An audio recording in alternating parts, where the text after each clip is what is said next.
Hi, hello. Welcome to another edition of BETA CONVO.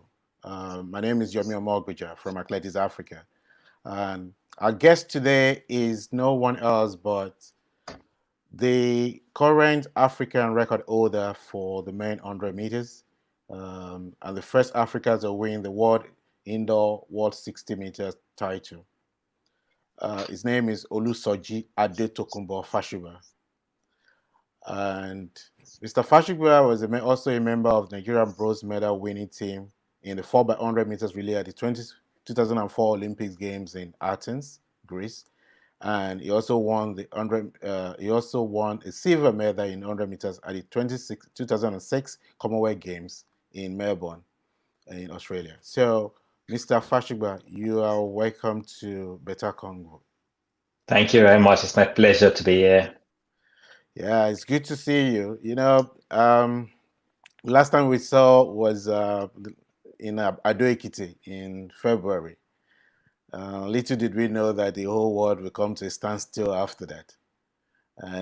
So it's funny what a difference 3 months could make. So Yeah, I how know, have you been coping? I've been coping fine because I think I just left the country and that's when the lockdown happened. If I had stayed a week or two more, I would have been stuck in Nigeria. But I'm glad to be back home now, where I know that yes, I'm back to work.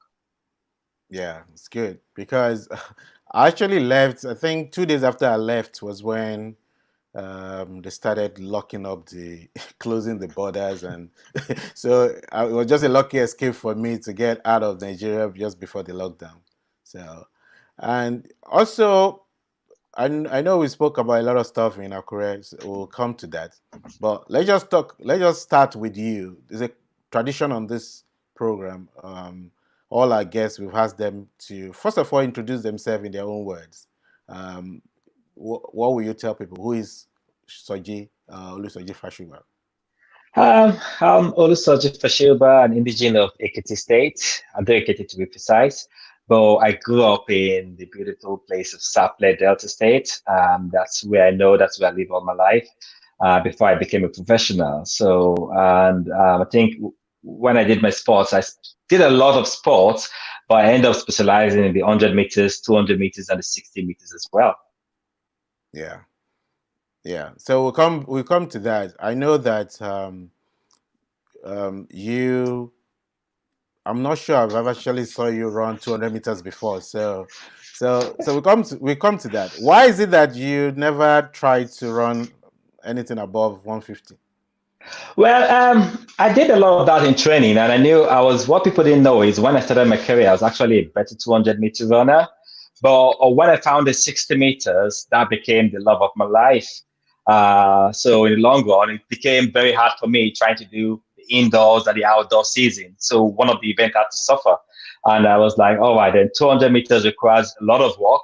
I think I'll take the 60 meters and the 100 meters. So I focused more on that. But sometimes in the season, I run a few 200 meters, but I never did run all out. I think my coach tried pushing me, but I was like, no, I think the 60 meter, I need enough time to train and get myself ready for championships. Yeah. So I know that you're now retired. So what are you doing in your retirement? Well, when I retired in 2011 and I joined the Royal Navy. I think I remember applying from Germany and buying my ticket to come to the UK to do the exams and all the training, and actually came into the Royal Marines before transferring back into the Navy. And I think in 2008, I transferred back into the submarine service, which is what I'm part of now. Yeah. So, but are you still doing sports? Are you competing in track and field for the? When I came, I did a bit for the Navy, and I think I finally stopped, hung up my spikes finally in 2015 or 16. But at the moment, I'm still having that thought of should I come for the Masters? Should I? Or it's still a 50-50 at the moment. And I think the day I'll just pick up my spikes, I'll see what I'll give it a go. But the military games and also the world military games. Are you guys partaking in that? No, we don't partake in that much. I think I only got invited once, which was in 2016, if I'm not right. But I think I was away on deployment then. Being in the Navy, it's one of the greatest thing I could do for myself and my family, and I'm always away 9 out of 10, so I won't have much time to train. Yeah. So, okay, so let's talk about track and field. A couple of years ago, you told me you're starting a project to help save Nigerian sports, track and field, really. So, how's that gone? I mean, how far have you gone with the Save Our Soul project, and Well, what is it I about? started when I started the project. I started this project, I think about 2016, and I think we did each we hit the rock a little bit because of the problems happening in Nigeria. And we some of the athletes we came together to try and see what we can do for the Nigerian athletes, even if it's just give them a little bit of money. My aim at first was to start with just athletics and hope to move further. Then we had the problems of the federation with the fight going on between both of them, so that didn't really materialize. And in the long run, I've still kept Saber Sports as an idea open, and I kind of figured out that not being in Nigeria doesn't really help that much as well. But I'm still the site is still open, and I'm hoping to start putting more effort into it to see how far we can draw sponsors to try and help the athletes. Yeah. So you're not working with the federation at the moment. No, we're not, because as we all know, we've got two federations at the moment. So Yeah. one is so trying to say George and President George is the president, Gusto is the president. It's you can't work in environments like that. And I think they've got to be peace and for anybody to want to really take Nigerian athletics serious. Well, yeah. There's a lot of problem there, and I think until that is settled, we're not going to go anywhere. Yeah, I totally agree on that. I think we're just going to remain in limbo because the fact is, I don't think any single company want to throw money into that because at the moment, we've got one side saying, oh, they got FUMA deal, they want to go autonomous. We've got on the side, oh, no, we're under the Federal Ministry of Youth and Sports. I think at the moment, it's just all in tones at the moment and trying to until we can get to that straight path to know where we want to go. That is when Nigerian athletics can literally come back great. Yeah. You retired under, I won't say a cloud, but there was a lot of problem, leading to that, and it was kind of unceremoniously because you were not actually ushered out and retired and honored for what you've done, and you've done quite a lot for Nigeria track and field. So the kind of problems that you used to have then as an athlete seems that same thing is what is happening right now. So we've come like almost 20 years and we're still having the same problem. Why would you say, what's that? Well, I'll say this has been happening before my time, where most times we go into competitions and we don't have kits to run, and we've got to use, most of the athletes have to use their own personal kits or have to borrow old Nigerian jerseys to compete. And when I left, there's still no change. It's still the same thing. And they've just got a Puma deal now, as we heard, but that's all shrouded in so much mystery that no one really knows what's going on. Yeah, And I think until the federation can come out openly and say, come, this is what we have. We either have money or we don't have money. Not when you're saying you don't have money and you're hearing someone is stealing $150,000, yeah, or we don't have money, but you see officials that are going with officials like 500 officials. That's just an estimate. That's about exaggerating. You're going with 500 officials to about two athletes and things like that. Until the federation can come out and tell the athletes, all right, this is the problems we are really having. And I think that will really put athletics into the right posture because the athletes are feeling, oh, the federation's got money. So yeah, when people see that, all they think about, oh, the federation is so corrupt and things. I think that's what the other people who were there before the problem started were having. And you hear where athletes travel to African competitions and they're only giving part money. They traveled by roads it's really sad. And I think when I did bow out, I was under no pressure to bow out because I still had a lot in me. But I figured that I was enough. Time to give other people the time. I've achieved as much as an African can achieve without support. It Yeah. was time for me to take a bow and was to watch from the sidelines. Yeah, that's true. I mean, you were only 36 a couple of days ago. So happy birthday in arrears. Thank you very And, much. and but then you retired quite early, in a way when you did. So why did you do that? Well, as a young kid, I've always been taught to plan ahead, and I could still have been running now. And what will happen is, by the time I get to 40, I'm not going to have any retirement plans because the country, I've looked at past athletes, and the countries have not done anything for them. When growing up, I used to believe I never wanted to wait for my country to do something for me. I always wanted to do everything for myself. And the reason why I speak about this is I try to use it to motivate athletes to tell you don't ever wait for the country. Do what you can do and make the most out of it. And that's what I did. When I did, and I got to a level, I knew that I won the World Indoor Gold Medal, 3 African Championships, 1 All-African Games, a Commonwealth Silver, an Olympic Bronze Medal. The only thing I actually missed, which was what I was really trying to go for in 2008, was an individual Olympic medal. But unfortunately, I got injured. And I think that put a knot. I think a slow lose in my head. And I was like, come on, there's nothing left for me. I've done everything for the country, and this country has not really given me everything to try and push me further. So I don't see any point. I could even come with an Olympic gold medal, and it's still going to be the same story all day. So I was like, no, it's enough. I've got to try and position my family where I want to be and set my own retirement plan. So I decided to bow down at my own pace and not when the going was going down. Yeah, I'm going to show you something now. I think that's one of the last competitions I saw you run in Nigeria. Just watch.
So, yeah, that's the 2008 Nigerian trials, Yeah. Olympic trials. One of the few races that you lost in Nigeria. So what happened that day? Well, it's all about when you can peak.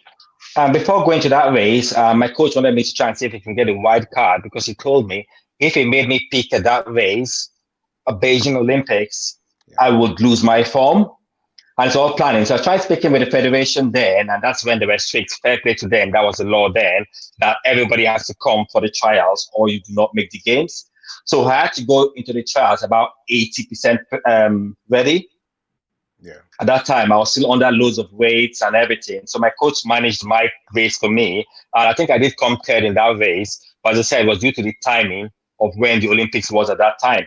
So by the time I left that trials and flew back to my base then in Athens, my coach worked on me. And what many people did not know today is 2 weeks before that, which is always my taper period before a games, I had broken all the times I had done before I broke the African record. So I knew when I got to Beijing, I was at the top shape of my life till I got injured a day before the 100 meters. Wow. You know, the the 2006, 2007, 2008 were the year where we were actually expecting, you know, one of you to actually get an outdoor medal. Yeah, And you did come close twice, first in Osaka, in the individual one, you came yeah. fourth. And then also in 2003 in the relays also, you came fourth. How does that make you feel looking back that you were just this close to? Well, I'll say, thank God for everything because with little or no support, um, for me to get to that level, I would say it's by the special grace of God. That's the only way I can put it. Because of the fact is, the country there was literally no support.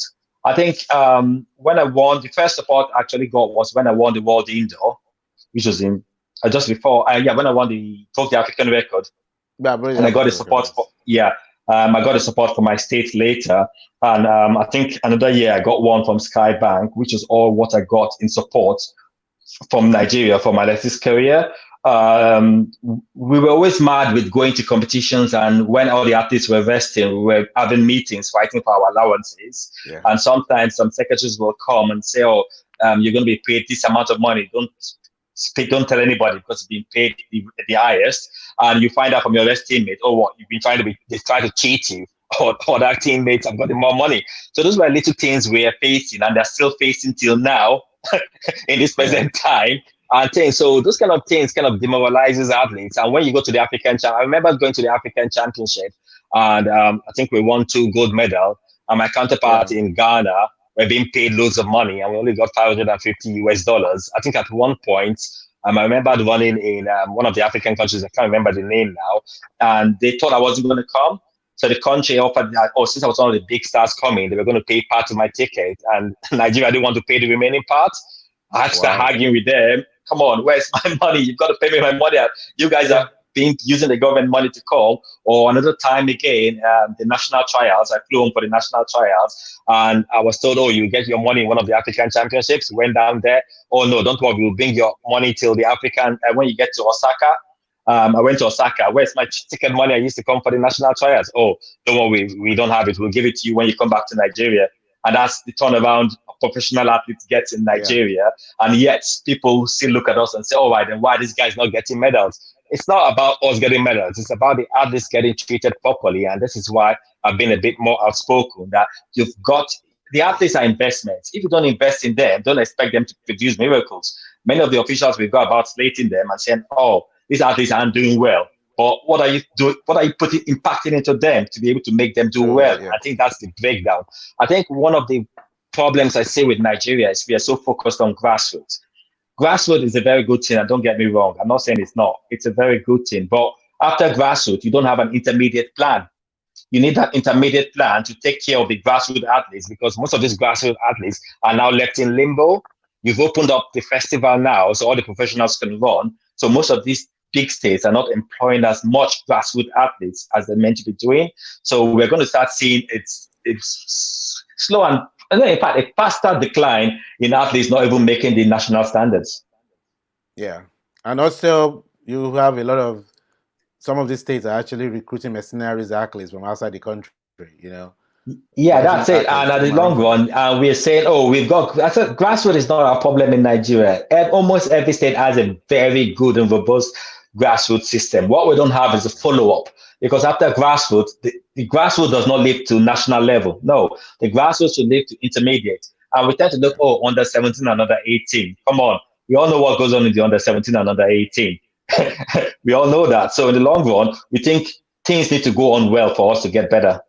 Yeah. So now a lot of your fans are here. There's one Sandy who say hi. There's Nii Dakpo also said hi to you.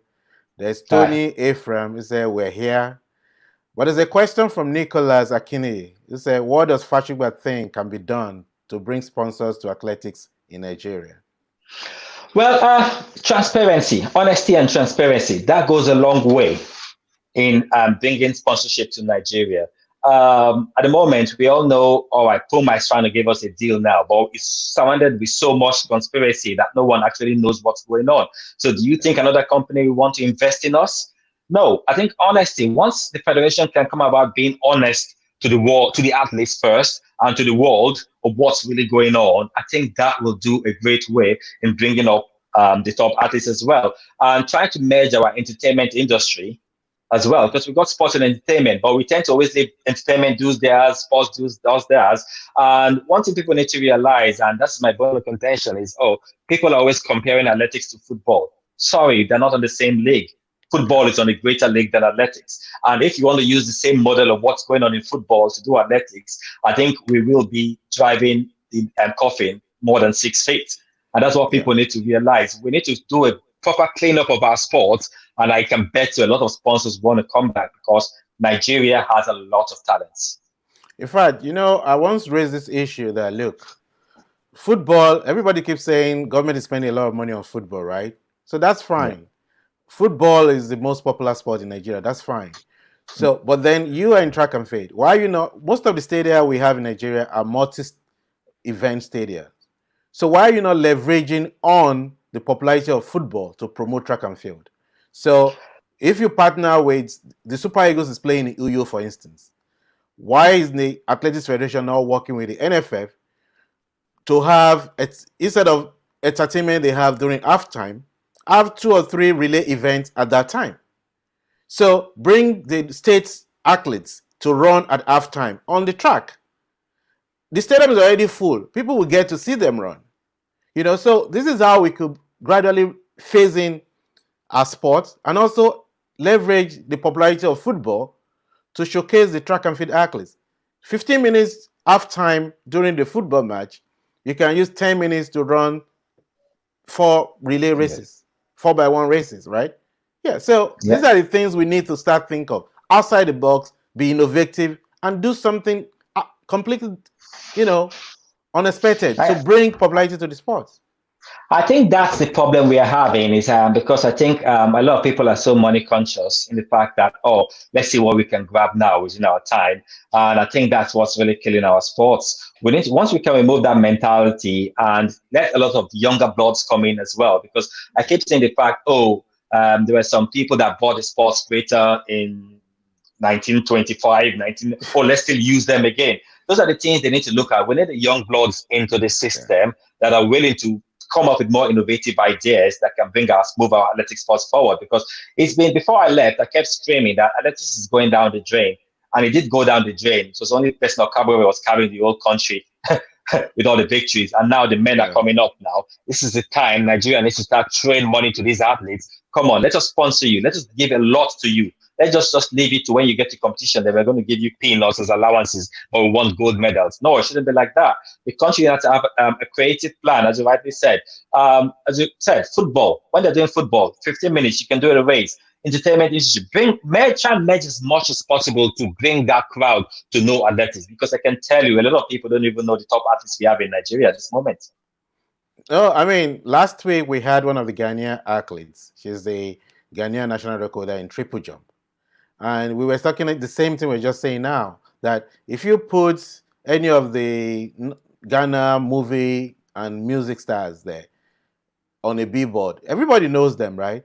But if you put Yep. any of the African medalists from Ghana or their women's or men's 4x1 team, if you put them on the billboard in Accra, nobody will recognize them, So the idea that athletics is not popular, that's why the companies are not using them, it's not working, So if you want to promote these athletes and develop the sport, then you need to be intentional about promoting the sport generally across board. But you have to create your own heroes within the sport to showcase, right? And that's what Yes. we're not doing. and like you said, honesty and transparency, right? So if the federations don't look at Nigeria, for instance, it's a big shame fighting over a position for that is only for 4 years, and and because of that, your selfishness and greed, you've actually destroyed the lives of generation of young athletes coming through the ranks. You've destroyed trust within the corporate brands and the federation and the sport. How long does it take? I mean, since Adeyemi Wilson left, I don't think we've had any serious marketing or sponsorship in the federation. So, what are we saying? The national championship does not even have a title sponsor. How do we go from here? You know, I It's try not to talk about Athletics Nigeria in a way because I know a lot of people there, and I don't want it to look like I'm taking sides.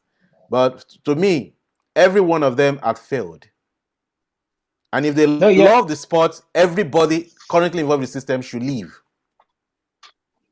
That's I my totally honest agree. thoughts.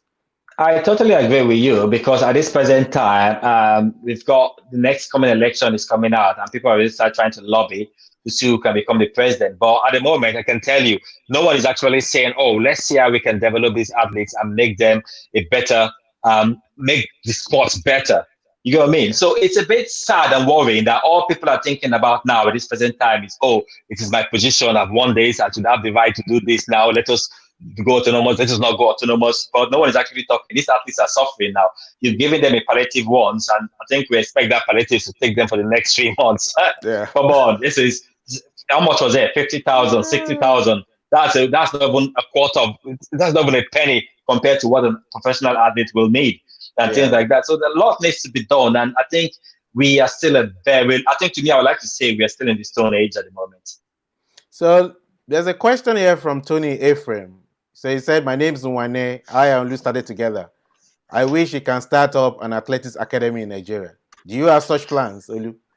Well, to be honest, it's the plan is first of all, I really want to go on that with our project. I really want to start on that first of all with the foundation. But the problem I've got is what I'm in is I'm not back in Nigeria, and I think when I retire, I think that's something at the back of my mind I really want to do is be able to start up a foundation and hopefully combine it with like an academy as well. But without your presence there, it's quite hard to run because I can Yeah. motivate a lot of athletes. But like when I came in February and I spoke to a lot of athletes, I think that motivated a lot of people.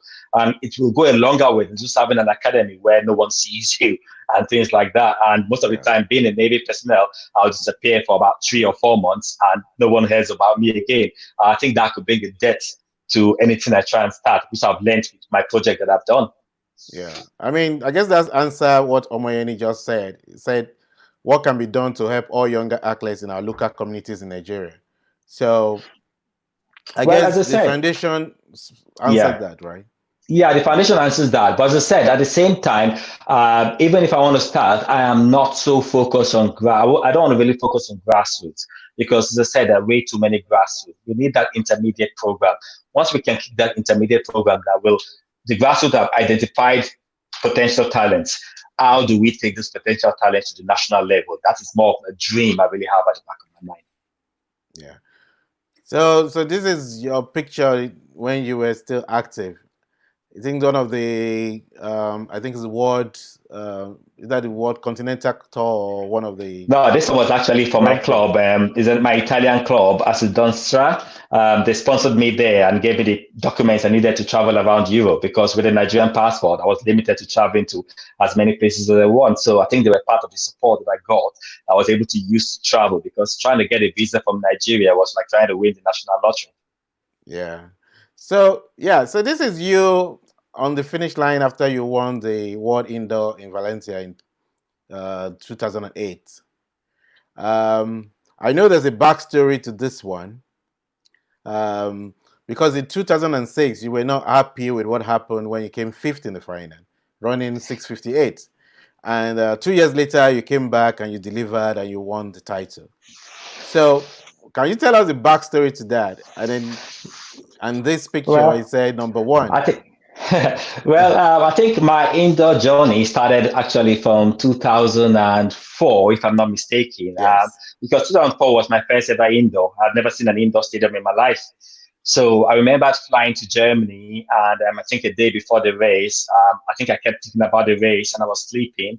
I think I actually fell from the bed, and my roommate said, I just sat down and started executing my race, and I went to bed. I never knew I fell down.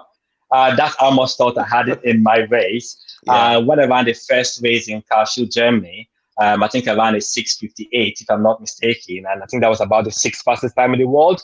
That was when I knew I actually had that potential in me. So I was still a bit inexperienced there. The next day, I decided to run to France because they offered me a lot of money. Bearing in mind, I was still a young kid, and I was like, "Oh, any money I can get, I need it now because I need to take care of myself." I think on getting to France, I got injured in that race, so I couldn't run in Hungary that year. So 2004 was a write-off for me, but I had a faith that that medal was going to come to Africa. So tried again in 2006. Bearing in mind, I was always having maybe the third, between the first or the third fastest time of the year in the 60 Yeah. meters. So I tried again in 2006, and I was sure I was going to win it. The only tough competitor I had then was Lionel Scott Yeah. from America. It was between both of us. It's who gets off the block first who's going to win that race. Unfortunately for me, it played my eats as my coach wanted because my coach determines what times I run in my race. Most times I try to go faster, but for some unknown reason, I never can go faster than the times he wants me to run. So in the finals, it was like, oh, I've got everything to go. And I think mentally I went in there ready, but on seeing the layout there, I knew something was wrong. And I think that automatically threw me off when I noticed, because I noticed things a lot. I noticed how the blocks were set. And when I lost that race, I think I was furious, really furious with myself, because I knew that's when that gold medal should have come to Africa then. But luckily for me, the competition for me was I flew from Russia then to Melbourne, and I got the Commonwealth silver. And some months later, I broke the African record. So I think that was my compensation. In 2008, I was like, no one is having this gold. I was going to work really hard for it, and we did. And I remember a race before that it was in one of the France, in France, one of the states in France. I came second in that race. And I clearly remembered one of my friends there was like, oh, the 60-meter world indoor is open. And I jokingly turned around to him and said, no, it's not. It's mine. Because I knew I had lifted a lot then, and I was ready. I was taking, as I said, remember when I spoke about the mobile, I had to plan there. So that was my plan in that race. So went back, did all my finishing touch, my speed walk. And when I got to the race, I knew I was ready then. The times I knew I was going to do, I could have done about a 6:45 then, because I was seeing my hand time is what was coming up for me. But unfortunately for me, the semi-finals, I think I made a slight mistake because I had a plan in my race, and I think one of the Brazilians there gave me a little bit of a shock. He was leading at 30 meters, and I was like, no, that's not right. So I changed my speed a little bit and strained my groin then. So I still won that, but came back panicking. I was like, oh, coach, I don't think this is going to be the year again. So my coach did some work on my legs for me, and I was like, all right, well, just go there. You can give all your best in the finals. So getting to the finals, I looked around, and when you're in the final, it's a different world down there. It's like, it's war. I felt, all right, this is it. This has to be it, because this is the third time I'm trying for it, and I have to be lucky. And I remember clearly when they shot the gun. My first step is not always the fastest, but my turnaround is always very fast. So my first step, I cramped up, and I was like, God, this can't be happening. And then my second leg came out, no cramps. Third leg, no cramp, and then I put in all I had there, literally everything. And by the time I got to the finish and I saw that I won the race, I think a big sign of relief came out. I had everything in my soul just went. I was like, yes, God, thank you. This is it. This was the goal for Africa that I've been working for. Yeah. I mean, it was really something to marvel. And, it's funny how since then, none of the Nigerian athletes have been able to replicate that, and I'm not sure when we will get someone. But looking at let's talk about the African record, though, before we close. Who do you think is most likely to break that? It's a very tough question because the South African is really close. He's really close. Oduduvu still has a lot of work to do. I know he came really close to breaking in America, but running the circuit is a different ball game. Running the circuit is not like running in school. There's no friends there. You're running for a living. So that puts a bit of more pressure on you because, if you don't win a race, you don't get paid properly. You lose, you come second or third, the meeting organizers was like, all right, then your next one is going to be reduced. So all those kind of factors play the negative role in you trying to move on. So once Divine is able to go past that and realize he's a great champion, he's got 200 meter speed in him, he's got the 100 meter speed in him, Divine can do that as well. Raymond as well is talented. He's really, what I would like to say is the top of athletes we currently have in Nigeria, four of them have a potential to break that record. But as you Okay. said, if they don't have that support from Nigeria, it will be farther than they think. And that's all we can say. We need to give them that support because if that South African gets it, it may be some time again. Mine has still about 14 years now. It may be Yeah. some time again before someone breaks it. So I'm rooting for the Nigerian, but I know the South African is very close. But out of the Nigeria, I'm saying Divine, Raymond, Ishakiri, who do you think most likely, to come Um, near the record? well, it's a tough one for me. People always ask me that question. And I think Raymond to me looks more of a championship runner. Yeah. And championship runners tend to, at one point in time, just explode suddenly. And I would like to say Raymond. But at the same time, Ishakiri is out there as well. So it's a really tough team. But first of all, I'll say Raymond will have a closer chance again, although Divine has gotten it. But I think the Yeah. next person to come closer will be Raymond, depending on how his season goes and is injury free. Ishakiri is on the right path as well, so I won't put him to the back. And Okay. there's another boy I'm forgetting again. I'm really bad with names. I'm going to remember his name from. Are they He did okay? well. Adegoke. Yeah. He's somebody I won't push to the back because race starters like him, he's just like me. Race starters like him can explode from nowhere, and it's just going to be a one-time thing, and then that is it. The body will shut down. Well, thank you so much, Fashugba, for being our guest this week. I mean, it's been a good, joining down memory lane. So, and I wish you all the best in your projects and, and also your foundation to help African and Nigerian athletes. I Thank hope you very we'll much. still get you on this show another time. Maybe when the record is finally broken, we'll bring you back to talk to you about, to just give your, kind of review of what happened. So thanks so All right. much and have a lovely day. Thank you very much. It was my pleasure. All right, bye. Bye. So guys, it's another week. It's another edition gone. Thank you so much for being with us today on another edition of BETA CONVO. I hope you enjoyed yourself. Please subscribe to our YouTube channel and like this stream so that we can also um, be more visible on YouTube for subsequent shows. And also, if you want to watch this on demand, our podcast will be up on Wednesday. You can listen to it on Apple and Google Podcast, or even on Spotify and on all the podcasting platforms. So please subscribe to Athletics Africa and also our podcast, and you'll get the latest one. Thank you so much for this week. We'll come to you again next week with another athlete from another part of Africa. Thank you and have a lovely weekend. Bless.